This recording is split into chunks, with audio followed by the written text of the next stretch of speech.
صحابہ میں سب سے آخر میں جس شخص نے وصال کیا ہے اس کا نام ہے حضرت ابو طفیل رضی اللہ تعالی عنہ۔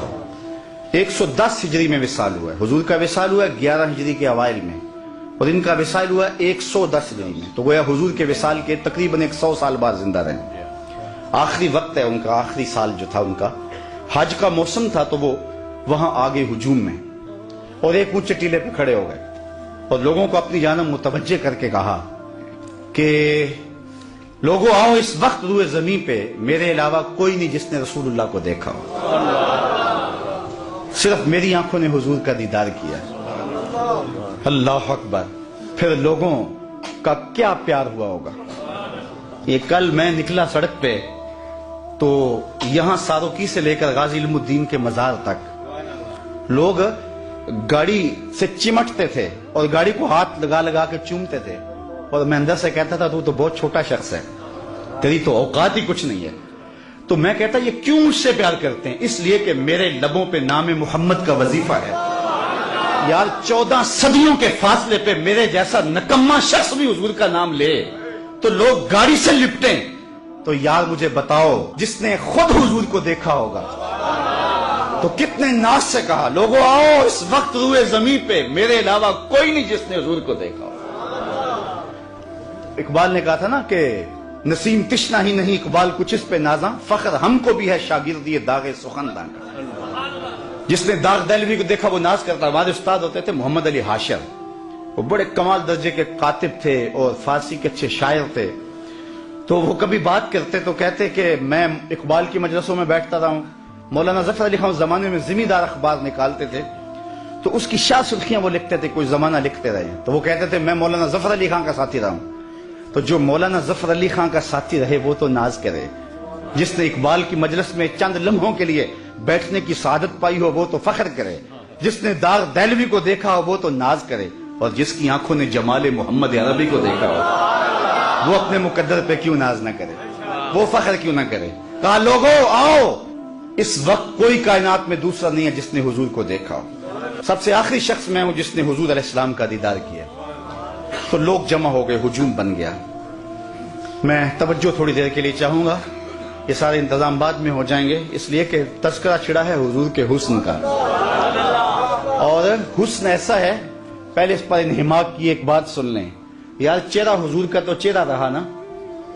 ایک صحابی ہیں حضرت میمونہ بنت کردم رضی اللہ تعالیٰ عنہ، کہتے ہیں مجھے شوق تھا میں کہ حضور کو دیکھوں، تو ایک دن میں اپنے باپ کے ساتھ حضور کو دیکھنے گئی، اور یہ حجۃ الوداع کا موقع تھا، حضور اونٹنی کے اوپر بیٹھے ہوئے تھے۔ میرے باپ نے حضور سے کوئی بات کی، لیکن حضور کے جلال کی چمک اتنی تھی، جمال کی، کہ میری ہمت نہ پڑی کہ میں حضور کا چہرہ دیکھ سکوں۔ تو کہتی لوگوں میں نے حضور کا چہرہ تو نہیں دیکھا، لیکن میں نے حضور کے پاؤں دیکھے ہیں۔ اور پھر فرماتی ہیں ما نسیت فیما نسیت طول اصبعہ، کہتے ہیں حضور کے مبارک پاؤں کی جو انگلیاں ہیں ان میں جو انگوٹھے کے ساتھ والی انگلی ہے، فرماتی ہیں آج تک میں اس کی لمبائی کے حسن کو نہیں بھول سکتی۔ یار جس کے پاؤں کی انگلی کا حسن محو کر دیتا ہے اور ساری زندگی نشہ ہی نہیں اترتا، اس کے چہرے کے جمال کی کیفیت کیا ہوگی۔ ایک شاعر نے کہا قدموں پہ جبیں کو رہنے دو، قدموں پہ جبیں کو رہنے دو، چہرے کا تصور مشکل ہے۔ قدموں پہ جبیں کو رہنے دو، چہرے کا تصور مشکل ہے، جب چاند سے بڑھ کر ایڑی ہے رخسار کا عالم کیا ہوگا۔ حضرت ابو طفیل نے کہا لوگوں سنو، اس وقت روئے زمین پہ میرے علاوہ کوئی نہیں جس نے حضور کو دیکھا ہو۔ لوگ ہجوم کر کے جمع ہوئے، حج کا موسم تھا، حج کے مسائل پوچھے ہوں گے۔ جو لوگ حج پہ جاتے ہیں انہیں تجربہ ہے کہ ہر بندہ حج کے مسائل پوچھتا پھرتا ہے، زندگی میں پہلی بار گیا ہے، اگر ہر سال بھی جاتا ہو تو پھر بھی سال کے بعد گیا ہے۔ عید کے موقع پہ ہر سال مولوی صاحب کو عید کا طریقہ بتانا ہی پڑتا ہے، اس لیے کہ سال کے بعد آئی ہے۔ تو حج کے ایام میں بھی یہ ہوتا ہے، ہر بندہ حج کے مسائل پوچھتا ہے۔ تو ایک صحابی مل گیا ہے، تابعین نے پوچھا ہوگا کہ حضور نے حج کیسے کیا، منا میں کیسے گئے، عرفہ میں قیام کیسے کیا، حضور علیہ السلام نے عرفات میں قیام کیسے کیا، مزدلفہ میں قیام کیسے کیا، رمی جمال کیسے کیا۔ لیکن تاریخ کا جواب نفی میں ہے، کسی نے حج کا مسئلہ نہیں پوچھا، کہا صف لنا رسول اللہ صلی اللہ علیہ وسلم، تم نے حضور کو دیکھا ہے تو بتاؤ حضور کا چہرہ کیسا تھا، حضور کی آنکھیں کیسی تھی، آنکھوں میں ماں ذات کے ڈورے کیسے تھے،